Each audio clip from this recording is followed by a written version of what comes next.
দেখো, ওয়েদারিং বা আবহবিকার, বাংলা ইংলিশে বলা হয় ওয়েদারিং আর বাংলায় বলা হয় আবহবিকার, ঠিক আছে?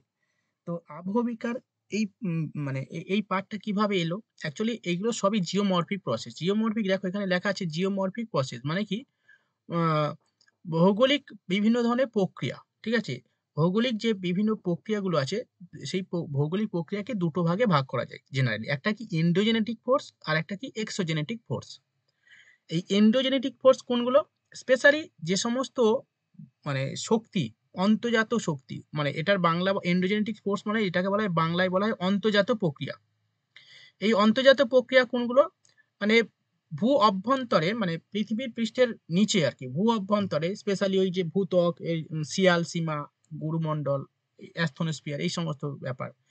এন্ডোজেনিক মানে পৃথিবীর ভেতরে যে সমস্ত ফোর্স, মানে যে সমস্ত শক্তির প্রভাবে পৃথিবীর ওপরে যে বিভিন্ন ধরনের ল্যান্ডফর্ম গড়ে গড়ে ওঠে, সেটাকে বলা হয় এন্ডোজেনেটিক ফোর্স।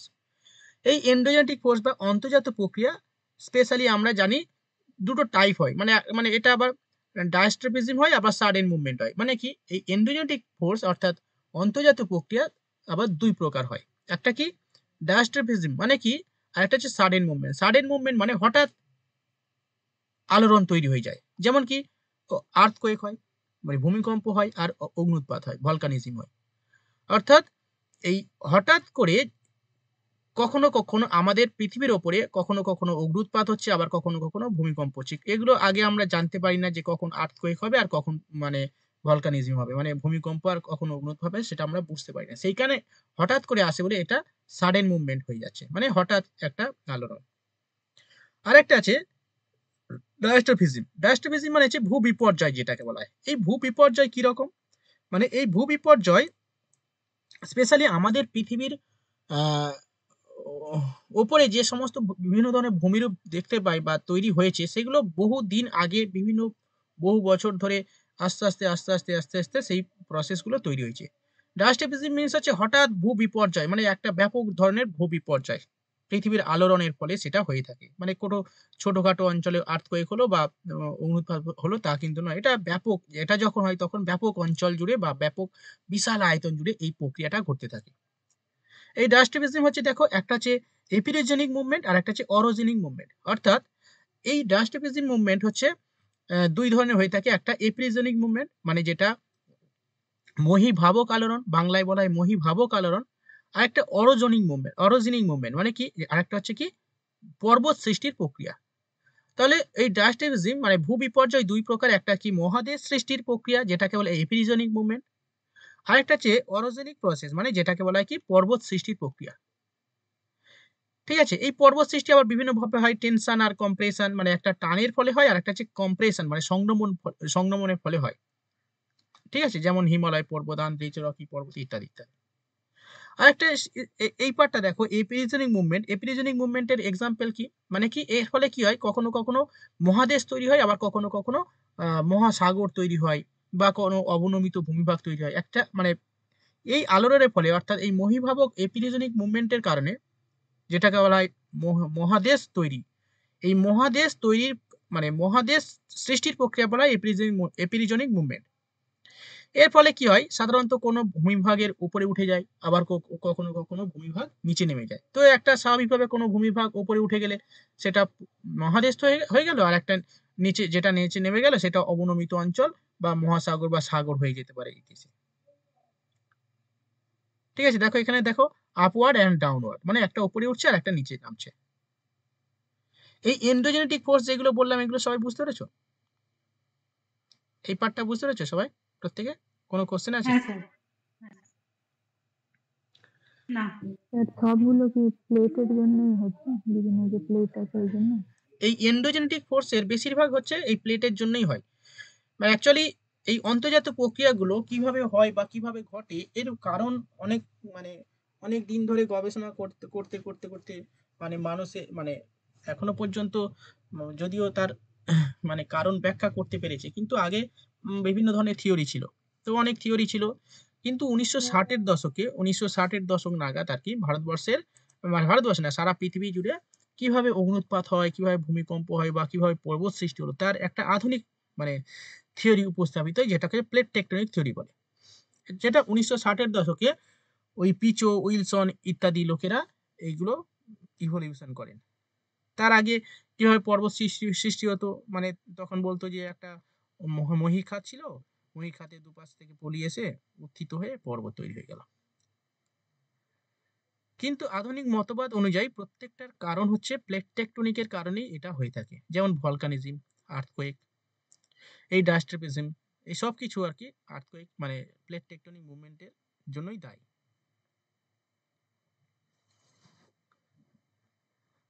হয়েছে, এগুলো অন্তর্জাত প্রক্রিয়া গেল। এবার যে প্রক্রিয়াটা সেটা হচ্ছে কি এক্সোজেনেটিক ফোর্স, মানে কি বহির্জাত প্রক্রিয়া। এই এক্সোজেনেটিক ফোর্স হচ্ছে কি, এই এক্সোজেনেটিক ফোর্স ডিফারেন্ট টাইপসের হয়ে থাকে। একটা কি Wuthering, erosion and deposition. Wuthering মানে আবহবিকার, ইরোশন মানে ক্ষয়, আবহবিকার হবে ক্ষয় হবে, এবং ডিপোজিটার মানে সঞ্চয় হবে। ঠিক আছে, তো আজকে আমরা যেটা পড়বো সেটা হচ্ছে ওয়েদারিং বা আবহবিকার। ঠিক আছে, এই ওয়েদারিং বা আবহবিকার কাকে বলে, এইগুলো সবই এক্সোজেনেটিক ফোর্স। দেখো এক্সোজেনেটিক ফোর্স ডিফারেন্ট টাইপসের হয়ে থাকে, যেমন নদী, বায়ু, হিমবাহ, আবহবিকার। মানে যেগুলো স্যার বাইরের ফোর্স কাজ করে সেগুলো। হ্যাঁ, যে সমস্ত মানে ভূমিরূপ, পৃথিবীর উপরে ভূমিরূপ তৈরির জন্য যে সমস্ত ফোর্স দায়ী তাকে বলা হয় এক্সোজেনেটিক ফোর্স, মানে বহির্জাত প্রক্রিয়া, যেমন নদী, বায়ু, হিমবাহ, অগ্নুৎপাত, অগ্নুৎপাত বলছি, আবহবিকার। যেমন ধরো আমরা বিভিন্ন জায়গায় ঘুরতে যাই মানে দেখার জন্য, পাত্র তাহলে কিসের মধ্যে পড়বে, এন্ডোজেনিক? অগ্নুৎপাত এন্ডোজেনিক। হ্যাঁ, যেমন ধরো আমরা কোথাও ঘুরতে গেলাম, ধরো ঝাড়খণ্ডে ঘুরতে গেলাম, ঘুরতে গেলে আমরা কি দেখবো, আমরা অনেক কিছু দেখার জন্য যাই। সেই দেখার জিনিসগুলো কোনগুলো, সাধারণত জলপ্রপাত দেখার জন্য যাই, বা বিভিন্ন ধরনের মালভূমি অঞ্চলে বিভিন্ন ভূমিরূপ দেখার জন্য যাই। তো জলপ্রপাতটা কিভাবে তৈরি হয়েছে, এটা হচ্ছে নদীর ক্ষয়কার্যের ফলে সৃষ্ট একটা ভূমিরূপ জলপ্রপাত। তাহলে এই জলপ্রপাত দেখার জন্য আমরা যাই, তার মানে পৃথিবীর উপরে, বা আমরা যদি ইয়েতে যাই, ওই পুরীতে যাই বা দীঘাতে যাই, বা ধরো হচ্ছে রাজস্থানে যাই, বা ধরো দক্ষিণ ভারতে যাই, মানে বা হিমালয় পর্বতে আমরা ঘুরতে যাই, ভূমিরূপের প্রাকৃতিক বৈচিত্র্য দেখার জন্য যাই। তো এইগুলো তৈরি করেছে কি, এই বিভিন্ন ধরনের বহির্জাত প্রক্রিয়া। যেমন কি আমি যদি রাজস্থানে যাই, মানে মরুভূমি অঞ্চলে যাই, তাহলে আমরা কি দেখবো, আমরা কি দেখতে ভালোবাসি, আমরা শুধু জানি মরুভূমি অঞ্চলে বালি আছে। বায়ুবাহিত। হ্যাঁ, তার মানে মরুভূমি অঞ্চলে, বায়ুবাহিত দেখতে পাবো। হ্যাঁ, তার মানে আমরা মরু অঞ্চলে কোন প্রাকৃতিক শক্তি কাজ করছে, বায়ু। বায়ু। আর যদি আমরা এই হিমালয় পর্বতে যাই, পর্বতে যাই, সেখানে কি ধরনের মানে ভূমিরূপ কাজ, মানে কোন ধরনের হিমবাহ। যদিও হিমালয় পর্বতে পুরোটাই হিমবাহ কাজ করে না, মানে স্পেশালি যে সমস্ত অঞ্চলে সারা বছর বরফে দ্বারা আবৃত থাকে, মানে গ্লেসিয়াল পার্টটা হিমবাহ দ্বারা কাজ করে থাকে, বাকি যে অঞ্চলগুলো মোটামুটি নদী কাজ করতে থাকে। হিমবাহ, খরস্রোতা এই জন্য নদী এটা বেশি হয়। হ্যাঁ, মানে সূর্য নদীর উচ্চ গতি, ওখানে।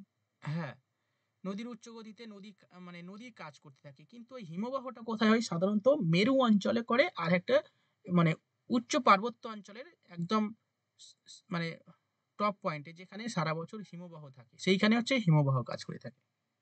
আর বাকি যে অঞ্চল আছে সেগুলো বেশিরভাগ নদী ক্ষয় করে। তো আমরা পৃথিবী মানে আমরা যদি একটা ডায়াগ্রাম করি, সেই ডায়াগ্রামে ধরো এটা একটা ডায়াগ্রাম, ঠিক আছে, একটা ডায়াগ্রাম। এই ডায়াগ্রামের এর মধ্যে 70% অঞ্চল জুড়ে, সব থেকে মানে পৃথিবীর বেশিরভাগ অঞ্চল জুড়ে নদী ক্ষয় করে থাকে, সেই কারণে নদীকে স্বাভাবিক ক্ষয়চক্র বলা হয়। 70% অঞ্চল জুড়ে নদী ক্ষয় করে, ওই কারণে নদীকে স্বাভাবিক ক্ষয়চক্র বলা হয়, নর্মাল সাইকেল অফ ইরোশন বলা হয়। ওকে, তো বাকি অংশগুলো মানে 75% হয়ে গেলে তারা বাকি যেটা পড়ে আছে, বাকি যে বহির্জাত প্রক্রিয়াগুলো আছে সেগুলো কাজ করে থাকে। বুঝতে পেরেছো, যেমন বায়ু, হিমবাহ, এই ওয়েদারিং ইত্যাদি ইত্যাদি।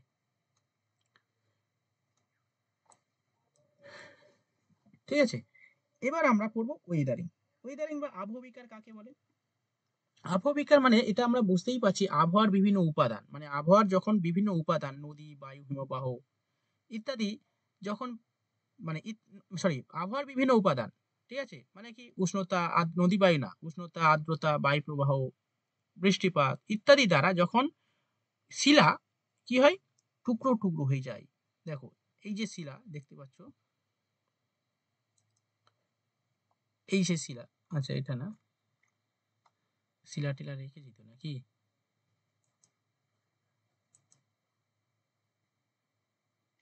হ্যাঁ, এই তো। আপনি যেগুলো এখন বলছেন সেগুলো কি লিখতে বলছেন? আমি কিন্তু লিখছি না। লিখছি, লেখাচ্ছি না তো এখন।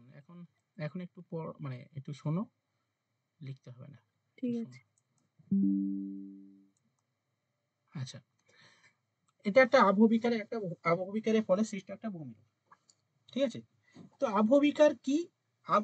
আবহবিকার কি বা কাকে বলে? আবহাওয়ার বিভিন্ন উপাদান কিরকম, আবহাওয়ার উপাদান কিরকম, যেমন ধরো এখন ঠান্ডা লাগছে, এখন শুষ্ক ওয়েদার, ঠিক আছে? আবার কালকে দেখছিলাম বৃষ্টি হচ্ছে, মানে আর্দ্র ওয়েদার। আবার কখনো কখনো গরম, মানে একটু পর দুদিন পরে আবার গরম হয়ে আসবে, মানে টেম্পারেচার বেশি হবে, উষ্ণতা বেশি। তাহলে আবহাওয়ার বিভিন্ন উপাদান এইগুলো উষ্ণতা, আর্দ্রতা, বৃষ্টিপাত, বায়ুপ্রবাহ ইত্যাদির কারণে এই ভূপৃষ্ঠের ওপর অবস্থিত বিভিন্ন ধরনের শিলা যখন যান্ত্রিক পদ্ধতিতে চূর্ণ বিচূর্ণ হয়ে যায়। যান্ত্রিক মানে কি রকম? যান্ত্রিক মানে ওর উপরে কাজ করে, কে কাজ করে? ওই প্রাকৃতিক শক্তিগুলো। ওই প্রাকৃতিক শক্তি কোনগুলো? যেমন ওই বৃষ্টিপাত, ওই আর্দ্রতা, ওই মানে উষ্ণতা, আর্দ্রতা, বৃষ্টিপাত, বায়ু প্রবাহ ইত্যাদি ইত্যাদি। এরা কি করে যান্ত্রিক পদ্ধতিতে কাজ, যান্ত্রিক পদ্ধতিতে মানে যখন মানে ফেটে যায় বা ভেঙে যায়, দেখো এই ফেটে গেছে বা ভেঙে গেছে, আলাদা আলাদা হয়ে গেছে, এটাকে বলা হয় কি যান্ত্রিক মানে এটাকে বলা হয় আবহবিকার। আচ্ছা, আবহবিকার আবার ডিফারেন্ট টাইপস হয়। কি হয়? যখন যান্ত্রিক পদ্ধতিতে চূর্ণ বিচূর্ণ হয়, আবার রাসায়নিক পদ্ধতিতে বিয়োজিত হয়ে যায়। এটা আবার কি রকম জিনিস? রাসায়নিক পদ্ধতিতে বিয়োজিত মানে কি, যখন ওই শিলার উপর, ধরো এটা একটা শিলা, এই শিলার উপর যদি বৃষ্টি পড়ে তাহলে এটাকে গলে যাবে, এ আর ভেঙে যাবে না, এটা গলে যাবে, মানে নরম হয়ে যাবে, এর মানে যে অরিজিনাল যে বৈশিষ্ট্য সেটা থাকবে না, স্যাচুরেটেড হয়ে যাবে, এটাকে বলা হয় কি রাসায়নিক প্রক্রিয়া। তাহলে আবহবিকার সাধারণত দুটো প্রক্রিয়া, তিনটে প্রক্রিয়াতে হয়। তাহলে আমরা দুটো প্রক্রিয়া বলে দিলাম, একটা কি যান্ত্রিক পদ্ধতিতে হয়। যান্ত্রিক পদ্ধতি মিন্স কি, টেম্পারেচারের কারণে প্রথমে শিলাটা স্প্রেড করবে, মানে আয়তনে বড় হবে, ওটা টেম্পারেচারের কারণে। আবার টেম্পারেচার পরে আবার যদি বৃষ্টি হয়, আবার ওই শিলাটা কি হবে, আস্তে আস্তে আস্তে আস্তে আস্তে আস্তে আস্তে আস্তে ছোট হয়ে যাবে, সংকুচিত হবে। তাহলে বারবার এরকম প্রসারণ সংকোচন, প্রসারণ সংকোচন, তাহলে এইরকম যদি কন্টিনিউ হতে থাকে তাহলে ওই শিলা কি আর ওই ওর মধ্যে থাকতে পারবে? থাকতে পারবে না, তাহলে ওখান থেকে বেরিয়ে চলে যাবে। যেমন আমাদের দেখো ঠোঁট ফেটে যাচ্ছে, দেখো তোমাদের অনেকে তোমাদের ফাটে না, তোমরা তো সবসময় সব ফিটফাট থাকো, কোথাও ইয়ে দিচ্ছ, ওই দিচ্ছ, হ্যান ত্যান দিচ্ছ, সেগুলো ফাটে না। আমার ফেটেছে, দেখো আমার যদিও এখন মানে নেই যদিও কিছু, মানে ফাটে, শীতকালে অনেকে পা ফাটে, মানে অনেক কিছু ফাটে, ঠিক আছে? এই ঠোঁটটা তো ফাটে বিশেষ করে। তো ওই ঠোঁটটা কেন ফাটছে বলো তো? স্যার বাতাসে তো জলীয় বাষ্পের পরিমাণ কমে যাচ্ছে, সে শরীর থেকে নেওয়ার চেষ্টা করছে তখনই ফেটে যায় তো, হ্যাঁ, তার জন্য হ্যাঁ সে সেই কারণ, ভেসলিন লাগিয়ে প্রোটেক্টেড দেওয়া হয়। হ্যাঁ, ভেসলিনে ভেসলিন লাগিয়ে প্রোটেকশন দেওয়া হয়। স্যার শিলার উপরে আবহবিকার চালায়। খেয়েছে শিলার উপরে, শিলার উপরে শিলার উপরে আবহবিকার না চালিয়ে যখন আমাদের দেহের উপরে চালানো হয় তখন ঠোঁট ফাটে, হাত ফাটে, পা ফাটে। হ্যাঁ, সেটাই।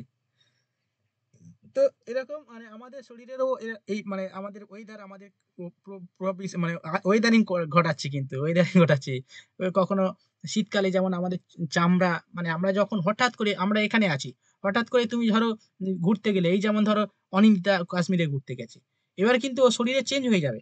চেঞ্জ হবে মানে কি, যদিও ঠান্ডার সময় গেছে অতটা বেশি বুঝতে পারবে না, হ্যাঁ, তবুও কিন্তু একটা মানে ওখানে গেলে দেখবে মানে শুষ্ক শুষ্ক হয়ে যাচ্ছে, বলছে হাত পা সব ইয়ে হয়ে যাচ্ছে, শুষ্ক হয়ে যাচ্ছে, ভাই কি হচ্ছে, একটা অস্বস্তি ফিল হবে, তাই না? তোমরা অনেকে গেছো, তোমরা জানো, হ্যাঁ কি না বলো? স্যার আমাদের এখানে খুবই হয় এটা, হ্যাঁ, আমাদের এখানে খুব হয় এটা, কিরকম হয় তবু বলো? পুরো ড্রাইনেস প্রচুর। ড্রাই না? হুম। এটা কিরকম মানে ভাব একটা মানে এখানে যেমন একটা কমফোর্টেবল ফিল মানে বাড়িতে জলীয় বাষ্প ওখানে সেটা নেই আর কি, শুষ্ক খুস্ক হ্যাঁ, মানে একটা আলাদা একটা ওয়েদার। মানে কিছু মাখতে হয় বডিতে। হ্যাঁ, বডিতে ওই বডি লোশন মাখতে হবে, তারপরে ওই ফেসলিন মাখতে হবে, নাহলে ওই ফেটে ফুটে যাবে, ফেটে ফুটে গিয়ে কারণটা কি ওই ওয়েদারের কারণ। তো এটা হয়, এটাও আমাদের শরীরে মানে পরিবেশে যা কিছু থাকে সবার উপর হয় না, শিলাগুলো তো আর ওখানে ভেসলিন মাখতে পারে না, তো ওই শিলার উপরে ভেসলিন মাখ না পারার কারণে ওরা ফেটে যায়। ঠিক আছে, কে আর মাখাবে ওদের। তো এটা হচ্ছে কি ওয়েদারিং ভেঙে গেল। আর একটা কি ওই যান্ত্রিক পদ্ধতিতে বিয়োজিত হয়ে যায়। তাহলে আমি পুরো বিষয়টা বলে দিচ্ছি। আবহবিকার কাকে বলে? আবহবিকার মিন্স হচ্ছে আবহাওয়ার বিভিন্ন উপাদান যেমন উষ্ণতা, আর্দ্রতা, বায়ুপ্রবাহ, বৃষ্টিপাত ইত্যাদির কারণে শিলা যখন যান্ত্রিক পদ্ধতিতে চূর্ণ বিচূর্ণ ও রাসায়নিক পদ্ধতিতে বিয়োজিত হয়ে যায় তখন তাকে বলা হয় কি আবহবিকার। এবার রাসায়নিক পদ্ধতিতে বিয়োজিত মানে কি? রাসায়নিক পদ্ধতিতে বিয়োজিত মানে ধরো আহ, ওই কি বলবো, কলিচুন কোন কলিচুন শিলা, ওই শিলা যেমন ধরো চুনা পাথর, চুনা পাথরের ওপর তুমি যদি জল দাও ওই চুনা পাথর কি হবে, টকবক করে ফুটবে, তাই না? টকবক করে ফুটতে থাকবে। কেন? কারণ ওর উপরে জল মানে জলের সঙ্গে কি ওখানে CaCO3 আছে, তাহলে CaCO3 এর সঙ্গে অ্যাকচুয়ালি চুন মানে CaCO3 না, চুন মানে কি, চুনের সঙ্গে কি COA, তাই তো? CaO। CaO, হ্যাঁ আমি কি বললাম, CEO বলে CaO, তাই তো? হ্যাঁ, ওর সঙ্গে ওয়াটার যোগ করলে CaOH হয়ে যায়। হ্যাঁ, ওর হ্যাঁ সঙ্গে স্যার। ওয়াটার যুক্ত হয়ে গেলে তখন ওই ওয়াটার যখন যুক্ত হবে তো ওই ওটা ফুটতে থাকবে, আস্তে আস্তে ওর কি গরম হয়ে হবে, যায়? ফুটবে। রাসায়নিক হচ্ছে ক্যালসিয়াম HCO3 তার হাইপোক্লোরাইড। Whole twice. হুম, তাহলে আস্তে আস্তে ওটা আস্তে বিয়োজিত হয়ে যাবে চুনা পাথর, এই চুনা পাথর না, মানে বিয়োজিত হয়ে যাবে, সেটা হয়তো হয়ে যাবে তখন ওই চুনা পাথরের। কলিচুন হয়ে যায়, হ্যাঁ, কলিচুন কলিচুন কলি চুন। ক্যালসিয়াম না না ক্লোরোহাইপোক্লোরাইড না, ওইটা তো ইয়ে CaOH। হয়ে যাবে তো, ওই ক্যালসিয়াম বাইকার্বনেট না কি হয়ে যাবে। সে ক্যালসিয়াম বাইকার্বনেটই তো হয়, HCO3 তার হোল টুয়াইস। হুম, ক্যালসিয়াম বাইকার্বনেট হয়ে যায়, ফলে কি হয় ওটা বিয়োজিত হয়, নরম হয়ে যায়। ঠিক আছে, তাহলে আমরা যদি ওয়েদারিং কে আমরা শ্রেণী বিভাগ করি তাহলে ওয়েদারিং কয় প্রকার হয়? তিন প্রকার হয়। একটা রাসায়নিক যান্ত্রিক আবহবিকার, একটা রাসায়নিক আবহবিকার, আর একটা কি জৈবিক আবহবিকার। এই জৈবিক আবহবিকারটা কি জিনিস দেখো, একটা ছবি টবি আছে, দাঁড়াও দেখে নি, না এটা অন্য, দাঁড়াও একটু এখানে এখানে খুঁজি।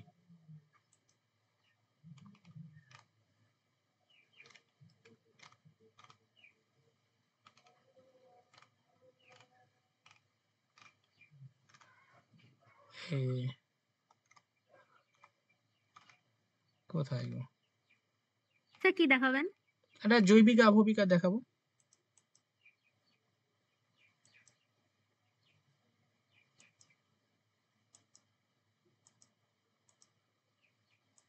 আচ্ছা, জৈবিক আবহবিকার পেয়ে যাবে এখানে।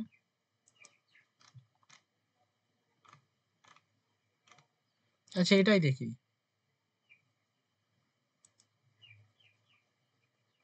এটা ঠিক হবে না। সে ওরাও তো গর্তই করে। সে চিলেশন একটা হয় না, যেখানে মানে রাসায়নিক আর জৈবিক দুটো প্রক্রিয়াতে তৈরি হয়। ওটা চিলেশন স্পেশালি বেশিরভাগ হচ্ছে রাসায়নিক আবহবিকারের কারণে হয়, কিন্তু ওখান থেকে উদ্ভিদ খাদ্য তৈরি করে আর কি, ঠিক আছে। আচ্ছা। হুম। সেটা কোন এরিয়াতে বেশি হয়, এরিড না হিউমিডে?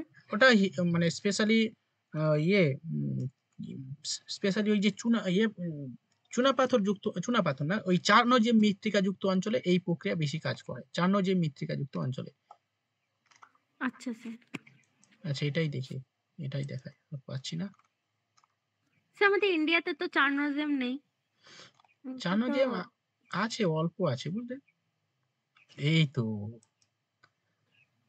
মিল গিয়া।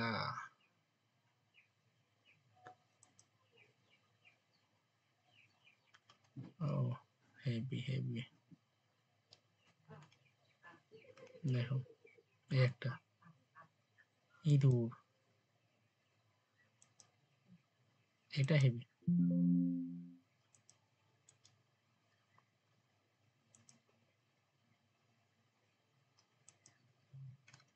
দেখো এই একটা ঘরের উপরে, দেখো, আরে এগুলো দেখাই ভালো লাগবে। এই ইঁদুর চলে এসছে। ইঁদুরও জৈবিক আবহবিকার ঘটায়।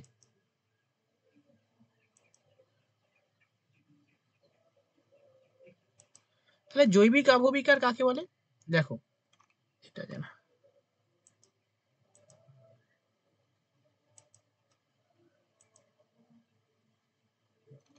হ্যাঁ এটা দেখো।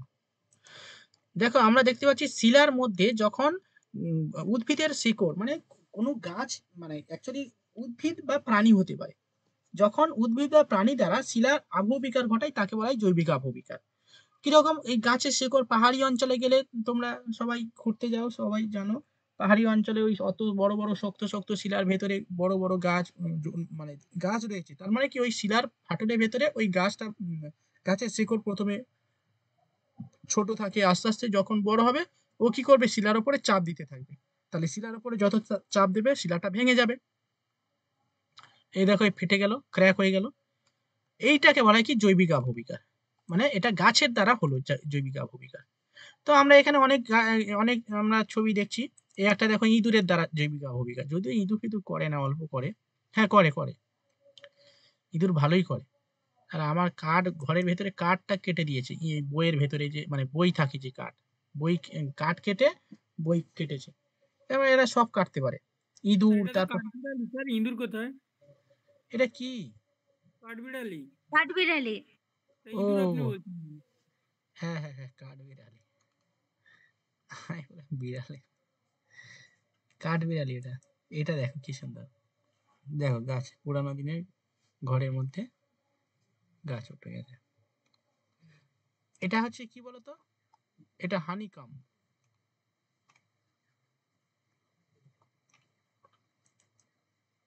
দেখো কিভাবে ও ঢুকছে, দেখো এই শিলার ভেতরে ঢুকে যাচ্ছে, ঢুকে গিয়ে এটাকে ফাটিয়ে দিচ্ছে, জৈবিক আবহবিকার ঘটে গেল। এগুলো আমরা গাছের আশেপাশে দেখতে পাই, গাছের মানে শিলার ওপর থেকে উঠে গেছে। এটা র্যাভাইন ক্ষয়।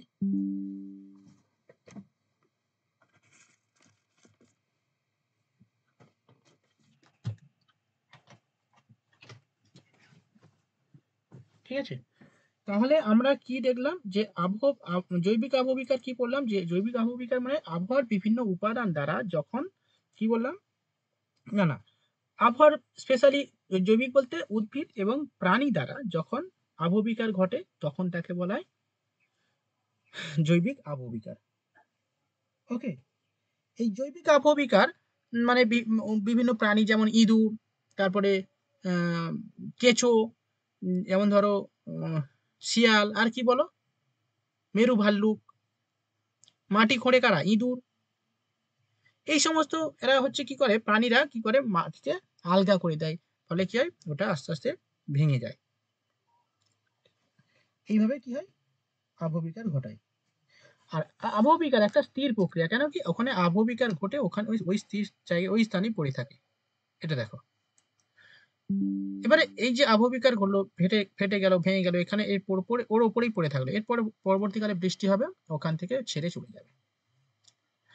ঠিক আছে, এবার আমরা পড়বো আবহবিকারের যে বিভিন্ন এগুলো পড়লাম, যান্ত্রিক আবহবিকার, রাসায়নিক আবহবিকার, জৈবিক আবহবিকার। এবারে যান্ত্রিক আবহবিকারের ফলে যে বিভিন্ন ধরনের ভূমিরূপ তৈরি হয়, এইগুলো আমাদের একটু জানতে হবে। যেমন প্রথম যে ভূমিরূপ সেটা দেখতে পাচ্ছ, এটা হচ্ছে কি ব্লক ডিসইন্টিগ্রেশন, মানে জৈবিক প্রস্থচ্ছায়ী খণ্ডীকরণ। দেখো আবহবিকারের ফলে, মানে যান্ত্রিক আবহবিকারে, আমি প্রথমে যেটা বলছি সেটা হচ্ছে যান্ত্রিক আবহবিকার। ঠিক আছে, এই যান্ত্রিক আবহবিকারের ফলে কি হয়, শিলার উপরে বা ভূপৃষ্ঠে নানা ধরনের ভূমিরূপ তৈরি হয়। তার মধ্যে একটা অন্যতম কি, এই প্রস্থচ্ছায়ী খণ্ডীকরণ। নাম্বার লিখবো একটু সঠিক বলুন। স্বল্পমোচনও তো বটে।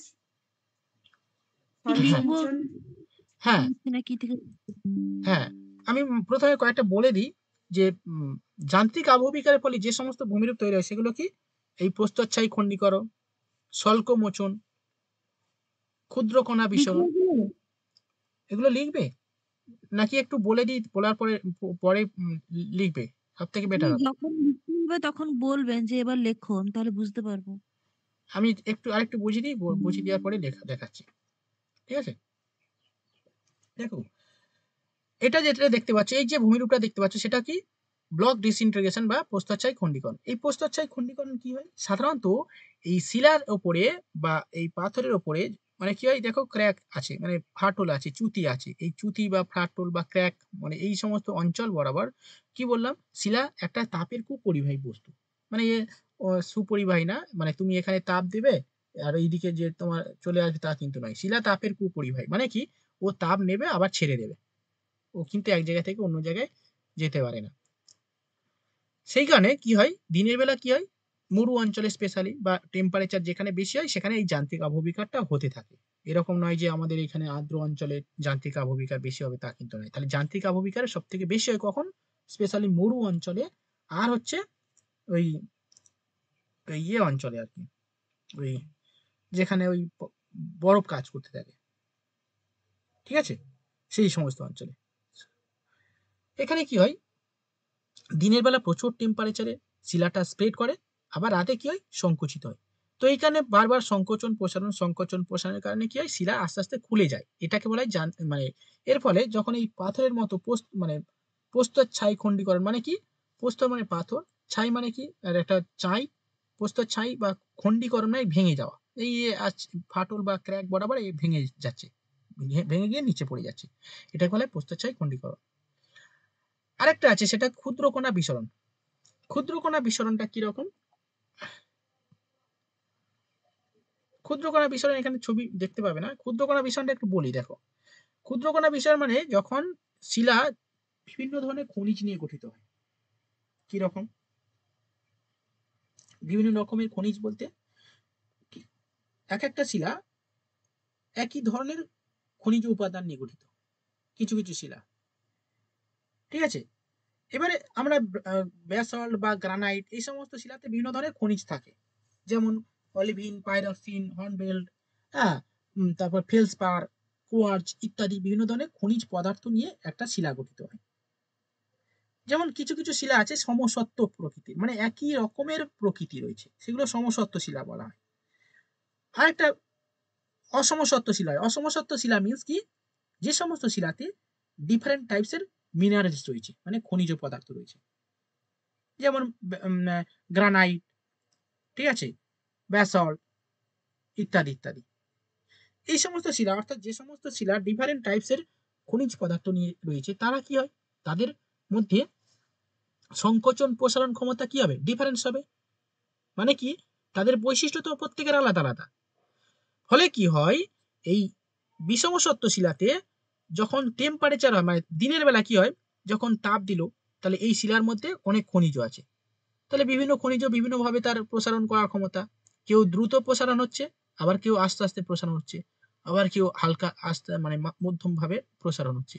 তাহলে যে যত বেশি দ্রুত, মানে বৈশিষ্ট্য তো আলাদা, যেমন ধরো আমাদের এখানে অনেক ব্যক্তি রয়েছে, তাহলে প্রত্যেকের মানে প্রত্যেক পার্সনের মধ্যে আলাদা আলাদা ক্যারেক্টারিস্টিক্স রয়েছে, বৈশিষ্ট্য রয়েছে। কেউ অল্পতে রেগে যায়, কেউ রাগেই না, তাকে যতই কিছু বলো তাই রাগেই না, ঠিক আছে। আবার অনেকে মানে মিডিয়াম টাইপের রাগ, ঠিক আছে।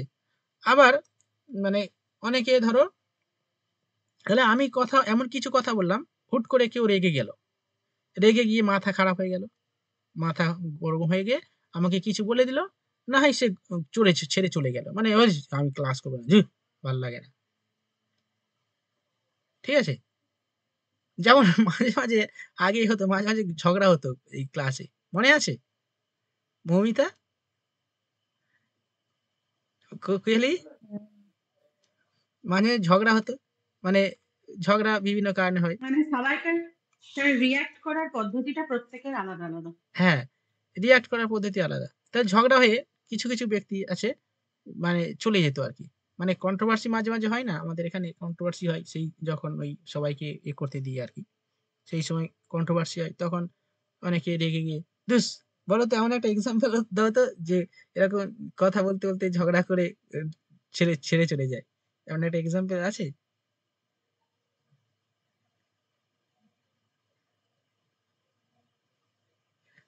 হ্যাঁ, বলো, কে?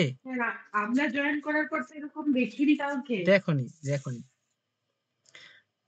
না ছেড়ে কেউ চলে যায় না। ছেড়ে চলে যায় মানে অবশ্য কি, ক্লাস ক্লাস অফ হয়ে আহ, মানে ক্লাস মানে এই ধরো ক্লাস করতে করতে সুশান্ত মাঝে মাঝে ধরো কারোর সঙ্গে ইয়ে হচ্ছে আর কি, ডিবেট হচ্ছে, তখন রেগে গিয়ে ও ক্লাস চলে যায়।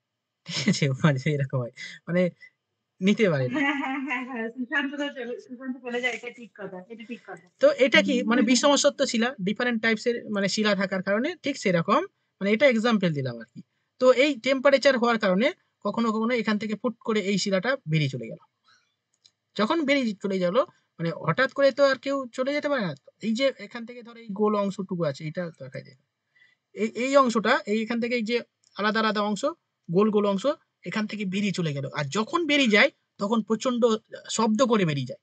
তাহলে এই যে ক্ষুদ্রকণা বিসরণে কি হয়, ক্ষুদ্র ক্ষুদ্র অংশ এরকম দিনের বেলা এরকম ফট ফট ফট ফট করে মানে আওয়াজ আওয়াজ করে বেরোতে থাকে, মানে প্রচন্ড টেম্পারেচার স্প্রেড হয়ে যাচ্ছে, দূর এখান থেকে থাকবো না চলে যাচ্ছি বলে হচ্ছে, যখন চলে যায় তখন রেগে মেগে চলে যায় এবং এমন রাগ করে, প্রচন্ড রাগে কি হয়, আওয়াজ হয়, মানে ফেটে চলে যায়, ওই ফাটার শব্দ অনেক দূর থেকেও শোনা যায়, যেমন বাজি ফাটে সেরকম।